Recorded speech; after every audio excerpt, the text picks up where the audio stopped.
श्री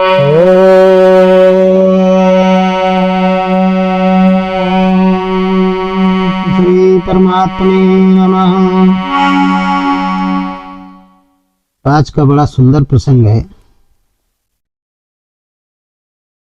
क्या खाते हैं भगवान? गूढ़ सत्संग। क्या खाते हैं भगवान? ये किसी भक्त ने हमसे पूछा, तो हमने कहा हम इस प्रसंग को सत्संग के माध्यम से बताएंगे, तो प्रत्यक्ष और अप्रत्यक्ष रूप से जितने भी संसार के लोग हैं सब सुनेंगे, सब ग्रहण करेंगे इस सत्संग रूपी प्रसाद को। तो आज हम इस पर चर्चा करेंगे। बड़ी मार्मिक चर्चा है, बड़ा गूढ़ सत्संग है, बड़ा सुंदर सत्संग है। क्या खाते हैं भगवान? लेकिन इसके पहले हम भगवान की वंदना और गुरु की वंदना कर लेते हैं। ओम गुरुर्ब्रह्मा गुरुर्विष्णु गुरुर्देवो महेश्वरा, गुरुर् साक्षात् परम ब्रह्म तस्मै श्री गुरुवे नमः। ध्यान मूलम गुरुर्मूर्ति, पूजा मूलम गुरुपदम, मंत्र मूलम गुरुर्वाक्यम, मोक्ष मूलम गुरु कृपा। तो खंड मंडलाकारं व्याप्तयेन चराचरं, तत्पदं दर्शितं येन तस्मै श्री गुरुवे नमः।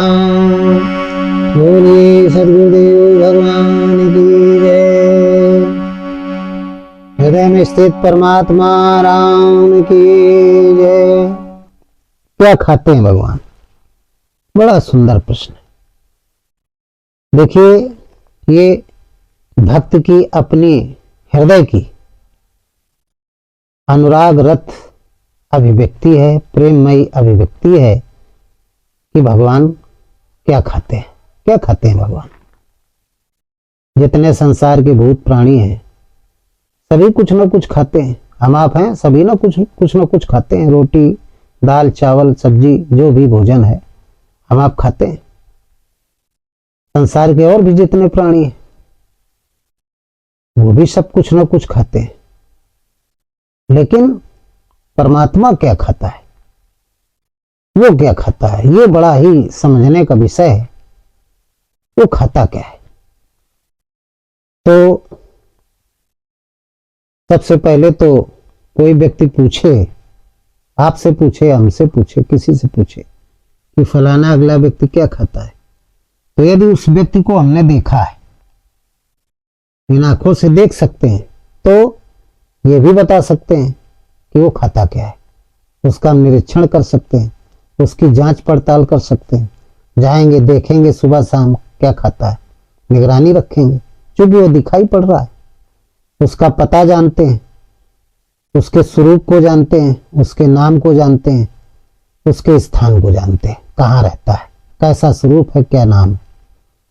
ये सारी चीज हम जब जान जाते हैं तो उस मानव या पशु जो भी है उसके बारे में जान जाते हैं कि खाता क्या है। तो ये तो भूत प्राणियों की बात हो गई जो पंचभूतों से बने हैं, चित्त जल पावक गगन और समीर। इनका तो हम आप सभी लोग पता लगा सकते हैं कि वो क्या खाता है। लेकिन बात यहाँ भूत प्राणियों की नहीं है। बात यहाँ पंचभौतिक शरीर से युक्त प्राणियों की नहीं है। बात किसकी? यहाँ पर उस ब्रह्म की बात है जो सभी के भवों को चलाता है, इसलिए उसको भगवान कहते हैं। सभी के श्वासों में निवास करता है, इसलिए उसको ईश्वर कहते हैं। सभी के अंतःकरण में व्यापक रूप में, इसलिए उसको आत्मा कहते हैं। कण कण में व्याप्त है, इसलिए उसको ब्रह्म कहते हैं। दूसरे अन्य जड़ चेतनों में व्याप्त है, इसलिए उसको परमात्मा कहते हैं। तो अनेकों नाम है उस परमात्मा के बारे में, जिसको गोस्वामी जी ने अपने मानस में बड़े अच्छे से दर्शाया है। ये बड़ा विचित्र प्रश्न है, उसका स्वरूप क्या है, उसका नाम क्या है। तो उन्होंने कहा, बिनु पद चले सुने बिन काना, कर बिन काज करे विज्ञाना, आनंद रहित सकल रस भोगी, बिन वाणी वक्ता बड़। पहले हम उसके रूप को जाने, और जब रूप को देख लेंगे, जान जाएंगे, तो फिर हम ये भी पता कर लेंगे कि वो खाता क्या है। तो गोस्वामी जी ने लिखा कि वो तो उसके न तो कोई हाथ है, न पैर है, न आंख है, न कान है, न मुख है, न जीभ है, न त्वचा है, कुछ नहीं है। बिन पद चले सुने बिन काना, कर बिन काज करे विज्ञाना, आनन रहित सकल रस भोगी, बिन वाणी वक्ता बड़ जोगी। तनु बिन परस नयन बिन देखा, अग्रही घ्राण, घ्राण माने नाक, बिन वार्य सेखा। आज सब भांति लौकिक करनी महिमा जास, जाई नहीं बननी। इतना नहीं कहा, लोग प्रमाण के रूप में वेदों को देते हैं, तो कहते हैं जाई न जानत वेद बुध, जाई धरे मुनि ध्यान। मुनि लोग ध्यान धरते हैं लेकिन फिर भी ध्यान में भी नहीं पाते उसको, वेद भी नहीं जानते, नेत नेत कहते हैं इस प्रकार है, ऐसा नहीं है, ऐसा नहीं है, ऐसा नहीं है, वो भी नहीं बता पाए। तो उस परमात्मा, जब इस प्रकार का परमात्मा है तो उसका कोई रूप ही नहीं है। जब रूप नहीं है तो खाएगा क्या जब मुख नहीं है। लेकिन यहाँ प्रश्न है कि क्या खाते हैं भगवान, भगवान क्या खाते हैं? इसका मतलब ना रूप होते हुए भी, रूप ना होते हुए भी वो कुछ ना कुछ तो खाते हैं। तो क्या ये अष्टधा मूल प्रकृति जितनी है, जो आंखों से हम आप देख रहे हैं, इन भौतिक आंखों से जितनी भी चीजें खाने पीने वाली हैं, क्या इनको खाते हैं? तो संतों ने कहा नहीं, इनको नहीं खाते हैं भगवान। तो फिर खाते क्या है? बड़ा गूढ़ रहस्य, क्या खाते हैं? उसके लिए शास्त्रों में महापुरुषों ने अपने अपने ज्ञान के अनुसार बताया है कि परमात्मा क्या खाते हैं। देखिए, तमाम विद्वानों का मतलब है कि संसार की जितनी चीजें सब भगवान खाते हैं, सब खाते हैं।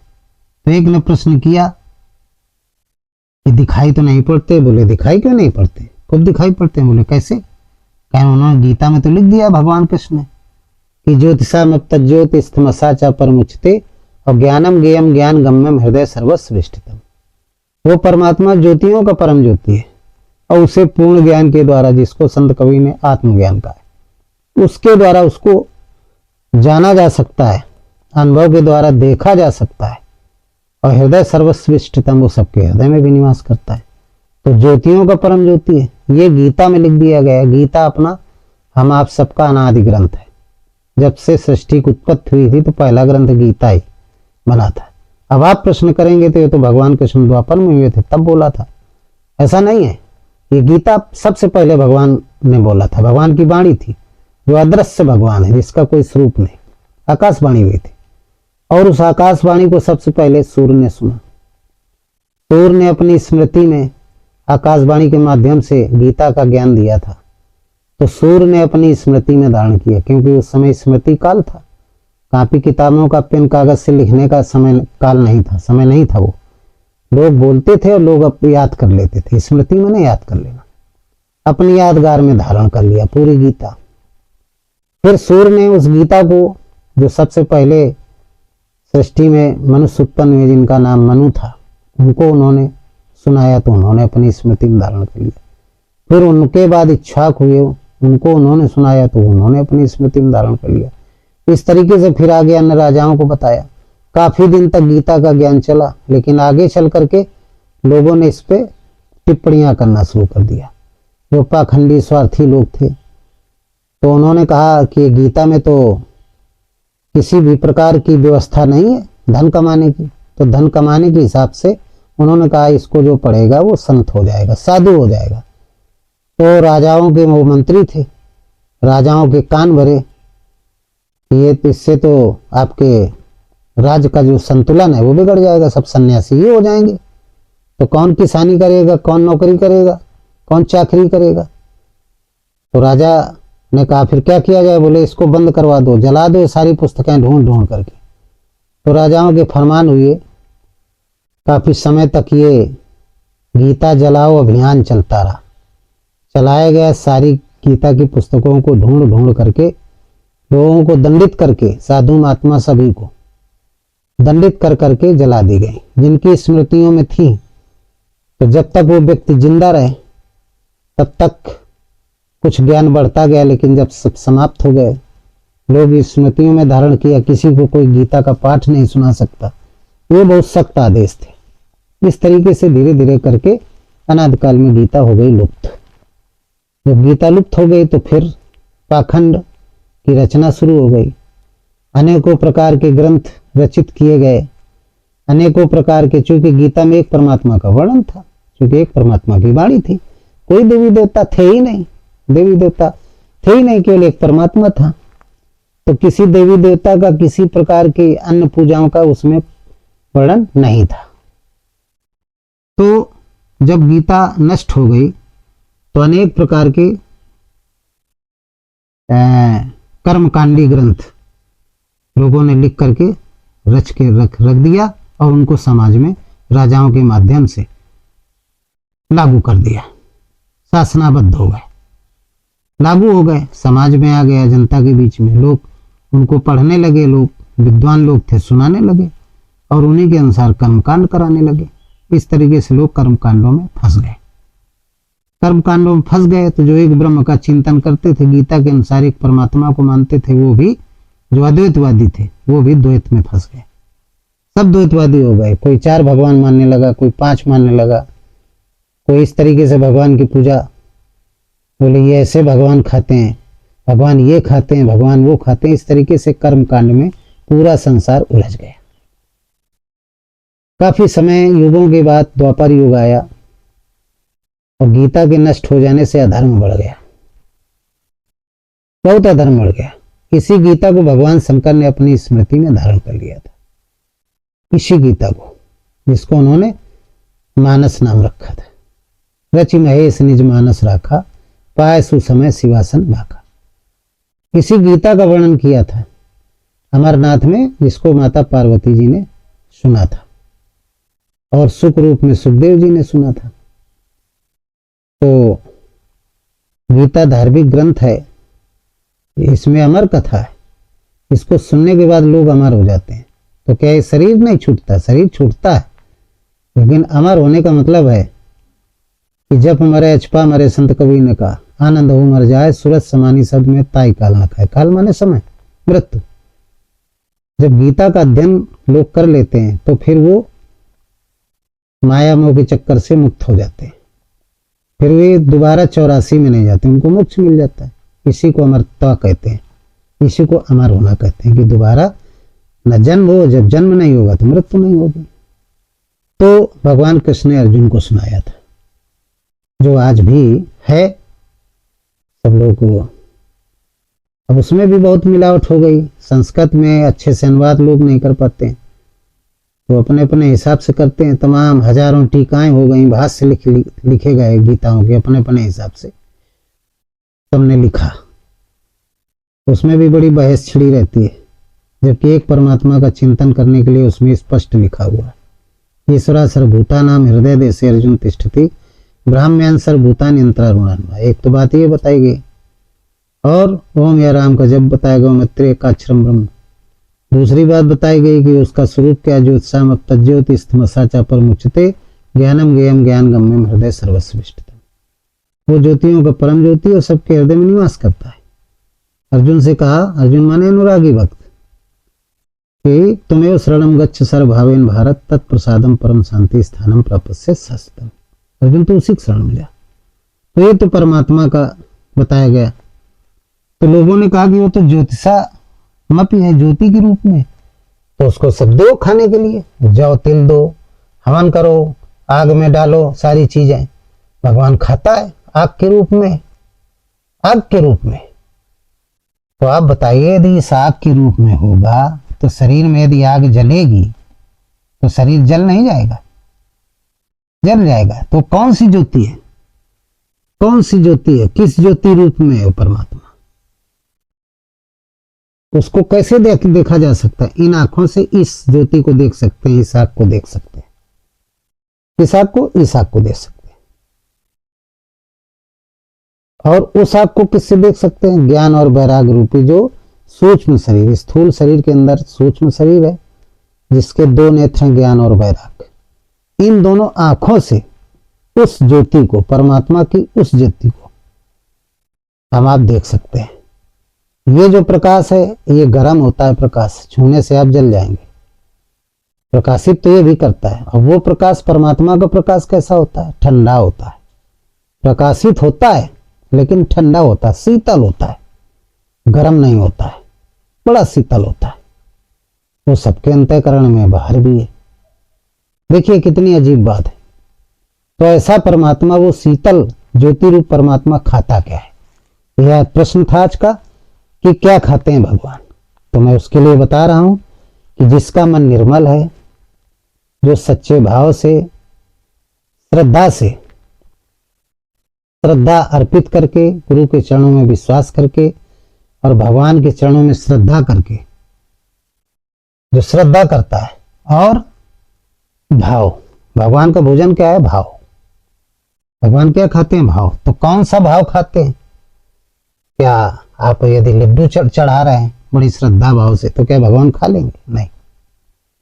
पेड़ आप चढ़ाएंगे, खा लेंगे? नहीं। खीर चढ़ाएंगे, खा लेंगे? नहीं खाएंगे। तो कौन सा भाव है? तो उसके लिए बताया गया है कि भाव कौन सा है। देखिए, भाव ये है कि द्वैतवाद से हट करके अद्वैतवाद का जो विचार है समर्पित रूप से कि हे परमात्मा, आपके अलावा इस संसार में कोई सत्ता दूसरी नहीं है, कोई सत्ता दूसरी, सिर्फ आप है। आप ही पूरे संसार का नियंत्रण करते हैं, पूरा संसार आप पर है, स्थित है। जितने भी छोटे से लेकर के बड़े जड़ चेतन, सब का निर्माण आपने किया। ये भाव होना चाहिए। सब के शरीरों का नियंत्रण आप करते हैं, सबके अंतःकरण में आप निवास करते हैं, कण कण में आपका निवास है, सब कुछ आपका है। आप सत्य हैं, शाश्वत हैं और सनातन हैं। आपके अलावा हम किसी दूसरे का सहारा नहीं करते, सिर्फ आप हमारे, हम आपके सहारे हैं। यदि ये भाव है, ऐसा भाव रख करके उसका दिन रात आप चिंतन कर रहे हैं, तो यही भगवान का भोजन है। उसके लिए एक विचारकों ने गीत लिखा है। भगवान कहते हैं भक्त से, भाव का भूखा हूं मैं, और भाव ही एक सार है, और भाव से बदले मुझे तो भाव से बेड़ा पार है। भाव बिन सब कुछ भी दे डालो तो मैं लेता नहीं, भाव से एक फूल भी दे दो मुझे स्वीकार है। ओ भाव जिस जन में नहीं, उसकी मुझे चिंता नहीं, ओ भाव प्रेरित तेरे ही करती मुझे लाचार है। भाव का भूखा हूं मैं, भाव एक सार है, अब भाव से भजले मुझे तो भाव से बेड़ा पार है। अनुराग रूपी भाव होना चाहिए। कैसा भाव होना चाहिए? अनुराग रूपी। अनुराग क्या होता है? जितनी दसों ममताएं, जननी जनक बंधु सुत दारा, तृण धन भवन सुहृद परिवार है, ये 10 ममताएं। इन 10 ममताओं का माता पिता बहन भाई घर परिवार संपत्ति मित्र पड़ोसी, जितने 10 ममताएं रामायण में दिया गया है, रामचरितमानस में, इन सारी ममताओं को त्याग करके केवल भगवान के चरणों में अनन्य भक्ति, प्रभु आपके अलावा और कोई हमारा नहीं, ऐसा भाव है। इस भाव से, ये भाव जब होते हैं और किसी का संसार में कोई सहारा नहीं, कोई भी विकार आपके अंदर ना हो, आपका निर्मल मन हो, जब निर्मल मन होगा, सुंदर भाव होंगे, तो उसको यदि एक फूल भी आप दे रहे हैं तो भगवान को स्वीकार है। ये विचारकों ने लिख दिया। वो भोजन खाते हैं भाव रूपी, श्रद्धा रूपी, निर्मल मन के द्वारा श्रद्धा रूपी, अनुराग रूपी जो भाव होता है भगवान के चरणों में कि प्रभु हम आपके प्रति समर्पित हैं। द्रौपदी के तरीके, गज की तरीके, प्रहलाद की तरीके, मीरा की तरीके, कबीर तुलसी की तरीके, बुद्ध महावीर की तरीके, और भी अनेकों संत महात्मा महापुरुष हुए हैं। इनकी तरीके जब हम समर्पित हो जाएंगे तो भगवान को भोजन मिल जाता है। उस भोजन को भगवान ग्रहण करते हैं और आपको दर्शन भी देंगे। तो भगवान भाव के भोजन, भाव रूपी भोजन, भजन रूपी भोजन, भगवान का क्या है? ऐसा भजन, ऐसे भाव, ऐसा भजन रूपी जो भाव है, भाव रूपी जो भजन है, जो आपको हमने सुनाया, ये जब विचार होते हैं तो ऐसा भोजन भगवान करते हैं। बाकी संसार की अन्य चीजें ये सब नहीं खाते हो, खाते ही नहीं। तो आप लोगों की बात समझ में आ गई होगी कि भगवान का भोजन क्या है, भगवान क्या खाते हैं। भजन रूपी यानी भाव रूपी जो भजन है, एक परमात्मा का चिंतन करना, उसके प्रति समर्पित होना, ऐसा भाव, मन सहित इंद्रियों का संयम करके, मन को निर्मल करके जब हम ऐसा भाव करते हैं तो उस भाव रूपी भजन को भगवान ग्रहण करते हैं। यही भगवान का भोजन है। आप लोगों की बात समझ में आ गई होगी। इन्हीं शब्दों के साथ आज के सत्संग को समाप्त करते हैं। बोलिए ओम श्री परमात्मने नमः। तो सर्वे भवन्तु सुखिना, सर्वे सन्तु निरामया, सर्वे भद्राणि पश्यन्तु मा कश्चित् दुःखभाग् भवेत्।